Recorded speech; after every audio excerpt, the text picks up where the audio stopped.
বাসার বাইরে যায়, সে আয়োজনে মিট করবে, কথার কথা ফর এক্সাম্পল বলছি, অথবা কারোর সাথে কথা বলবে।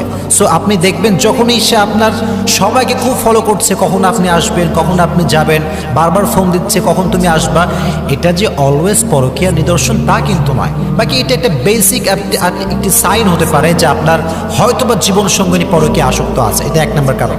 দুই নম্বর যে কারণটা সেটা হচ্ছে, যদি আপনার জীবন সঙ্গিনী হঠাৎ করেই, এটাকে কি বলতে পারি, বিউটি সচেতনতা, হঠাৎ করে খুব রূপের যত্ন, কোনোদিনও সাজে না গুজে না, সব সময় নর্মাল থাকে, কিন্তু হঠাৎ করে দেখা যাচ্ছে তার ভিতরে একটা পরিবর্তন, অলওয়েজ সাজে গুজে, মেকআপ, শাড়ি, গহনা, অলওয়েজ ছবি তোলা, কিন্তু আগে কিন্তু সেরকম ছিল না।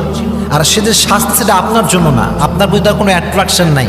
তো এই যে হঠাৎ বিউটি সচেতনতা, এটা পরকীয়ায় আসক্ত হওয়ার বড় একটা নমুনা। তবে